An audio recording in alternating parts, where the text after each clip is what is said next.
Assalamualaikum warahmatullahi wabarakatuh.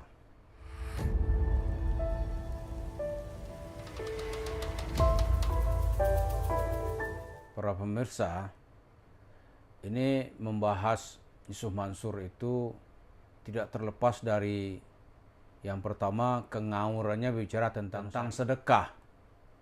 Karena dengan cara ngawur-ngawuran itu dia mendapatkan uang yang sangat banyak. Yang kedua, dari uang yang dia dapat itu dia kembali melakukan tindakan ngawur-ngawuran. Kalau kita bilang ini tindakan dosa, orang bilang ya udahlah capek orang dengerin dosa, tapi tindakannya itu uang hasil sedekah nanti dia gunakan nanti untuk mencabuli perempuan, atau dalam bahasa lain ini dia dapat di tangan kanannya sedekah, nanti dia menjadi penjahat kelamin. Nah, ketika Ibu Ana ini kan mulai muncul ini, saya yakin itu karena uangnya itu ya jangan-jangan dia nggak pernah sedekah ya kan, jadi panas uang itu.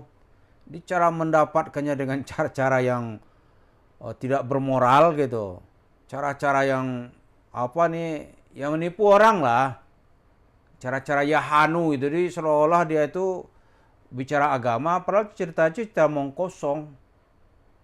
Cuma orang kalau menerima pelajaran Yusuf Mansur tidak ada dasar agama atau tidak ada dia basic beragama, dia nggak bisa membandingkannya.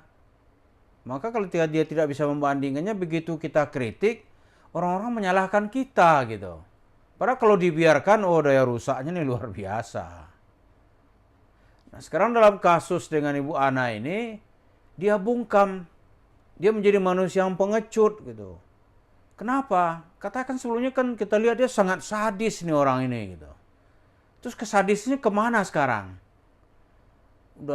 Ibu Ana tuh udah ngomong kemana-mana, di TikTok pun saya lihat ada gitu. Terus Yusuf Mansur gimana dia? Nah, ternyata dalam perjalanan hidup Yusuf Mansur itu, dia hanya akan tersinggung kalau uangnya merasa diambil, atau kalau nanti jalur rezekinya itu ada yang mengganggu gitu. Wah, sadis sekali dia. Misalnya dia biasa mendapatkan uang dari masjid-masjid gitu. Tiba-tiba sekarang berhenti. Wah, itu ngamuk dia. Terus dia biasanya mengumpulkan uang, katakanlah di situ kelompok komunitas, tiba-tiba ada kelompok lain yang meniru strategi Yusuf Mansur. Oh, langsung dia polisikan gitu. Langsung dia polisikan. Dan polisi pun cepat bertindak. Dengan dalih pengaduan atau merusak apalah, enggak tahulah kita nama hukumnya. Tapi dalam kasus Bu Ana ini kenapa dia bungkam saja gitu. Ternyata yang membuat Yusuf Mansur itu tersinggung, harga dirinya merasa dilecehkan kalau ada menimpanya itu dua hal gitu. Ya kan? Yang pertama masalah uang. Kalau masalah uang dia sangat tersinggung gitu. Ya kan?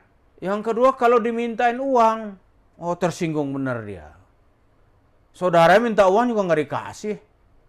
Minta lo ke Tuhan katanya. Gua aja susah minta ke Tuhan. Ini uang Tuhan ini gitu kan. Dia rayu-rayu tuh, dia pakai provokasi agar orang bawa kalung, bawa giwang, bawa cincin, bawa gelang. Itu kalau bisa dia pelorotin semuanya. Tiba-tiba ada orang minta sedekah, ngamuk Yusuf Mansur. Kagak ada, kayak gitu kira-kira kan.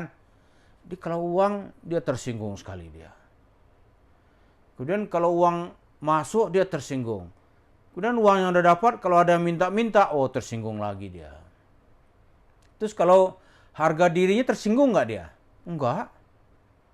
Lu ngomong apa kek gitu. Mau dipanggil apa kek?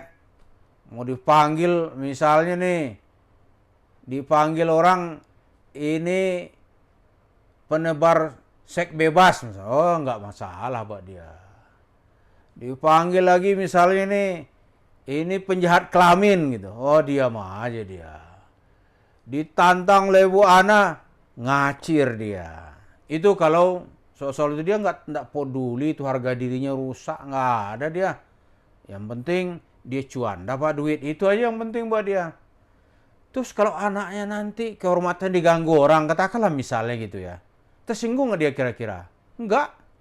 Saya yakin dia nggak tersinggung. Kenapa? Karena itu nggak merugikan dia secara keuangan.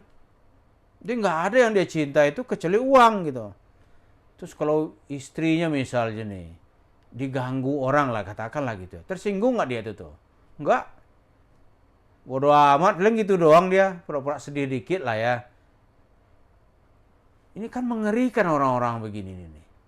Kalau dalam soal harga diri dia tidak tersinggung, itu seberapa duit yang dia perlukan? Duit itu nggak cukup. Nggak akan cukup orang hidup dengan duit aja. Nggak ada yang cukup. Dan itu bukan sekarang saja. Para pemirsa coba lihat cerita-cerita dalam Al-Quran itu. Qarun itu, kan simbol orang kaya rakus, serakah dalam Al-Quran itu kan Qarun namanya. Sampai sekarang kita kalau mendapatkan berita harta dari perut bumi, apa itu dalam laut, itu disebut orang dengan harta Qarun. Hartanya si Qarun, toh dia juga meninggalkan harta yang sangat banyak. Nah sekarang beritanya begitu gegap gempita gitu.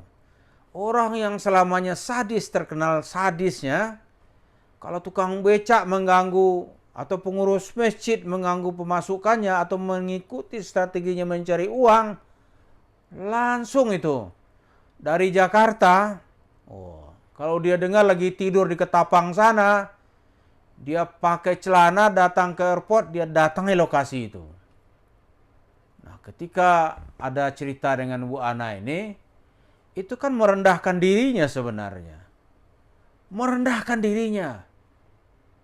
Ya kan? Sangat merendahkan dirinya. Dia menjadi manusia yang tidak punya harga diri. Dia nggak ada tuh. Dia jadi manusia pengecut. Kayak kucing dibawain apa lah ya? Dibawain sapu lidi lah. Takut dia.